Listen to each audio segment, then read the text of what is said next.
विधानसभा चुनाव में कांग्रेस के सामने सबसे बड़ी चुनौती है भाजपा के खिलाफ सशक्त उम्मीदवार की तलाश करना।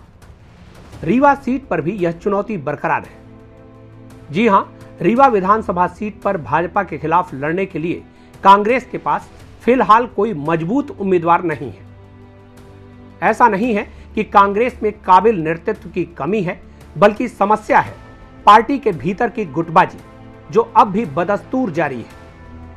इस गुटबाजी के कारण कांग्रेस में खींचतान बनी रहती है, जिसका खामियाजा पार्टी पिछले 20 सालों से भुगत रही है। कांग्रेस आपको टिकट नहीं देती, आप चुनाव लड़ेंगे, एक बार फिर कांग्रेस उसी तरह हारेगी जैसे पिछली बार भी हार चुकी गई। तो हम क्या करें? इसके विपरीत पूर्व मंत्री और रीवा विधायक राजेंद्र शुक्ला पिछले 4 बार से कांग्रेस और बसपा जैसी पार्टियों को धूल चटाते आ रहे हैं। उनके समर्थक तो उन्हें अजेय मानते हैं, लेकिन राजनीति में कोई अजेय नहीं होता। तो आइए देखते हैं कि आने वाले विधानसभा चुनाव में रीवा से कांग्रेस किस पर दांव लगा सकती है। उससे पहले हम आपको बता दें कि पूर्व मुख्यमंत्री कमलनाथ की ओर से लगातार व्यक्तिगत सर्वे कराए जा रहे हैं। मेयर का चुनाव भी कमलनाथ की सर्वे टीम की रिपोर्ट के आधार पर लड़ा गया था, जिसमें कांग्रेस ने बाजी मार ली। विधानसभा के सर्वे में रीवा से जो चेहरे सामने आए हैं, जरा उन पर गौर कीजिए।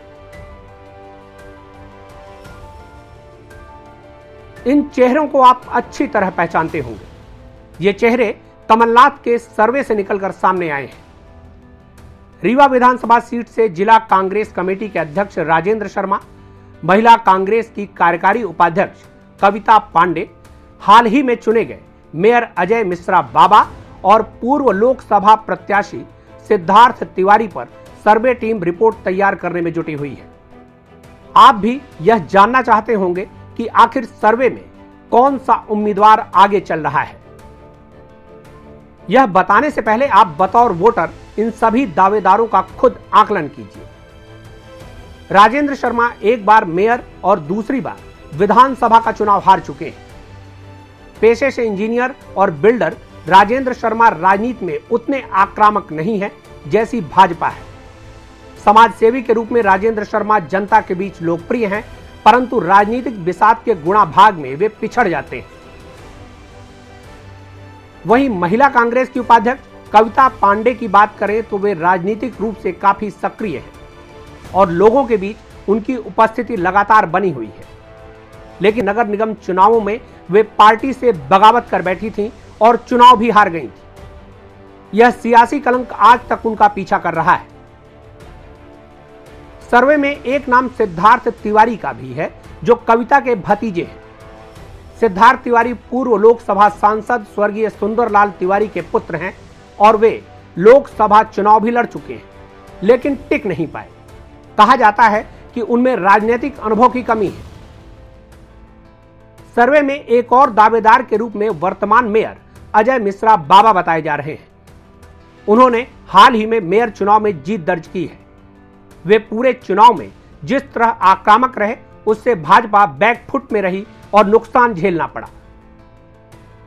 तो फिलहाल जिला कांग्रेस कमेटी के अध्यक्ष इंजीनियर राजेंद्र शर्मा और रीवा के मेयर अजय मिश्रा बाबा कांग्रेस की टिकट के प्रबल दावेदार हैं। इन दोनों में से किसे मौका मिलता है, इस पर कांग्रेस की चुनावी प्रबंधन कमेटी मंथन कर रही है।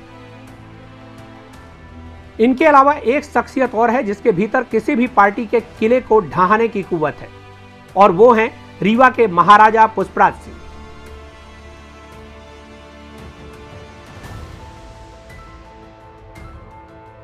हालांकि आजकल वे भाजपा के साथ देखे जा रहे हैं, लेकिन उनका सियासी व्यक्तित्व इतना रहस्यमयी है कि वे कभी भी किसी के साथ देखे जा सकते हैं। आधिकारिक रूप से उन्होंने अभी तक किसी पार्टी की सदस्यता नहीं ली।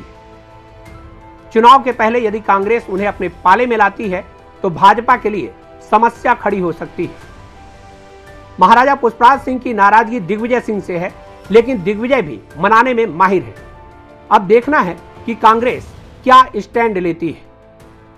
कांग्रेस की दावेदारी पर आपकी क्या राय है, हमें कमेंट बॉक्स में जरूर लिखें और चैनल को सब्सक्राइब कर बेल आइकन दबाएं ताकि हमारे अपडेट्स आपको मिलते रहें।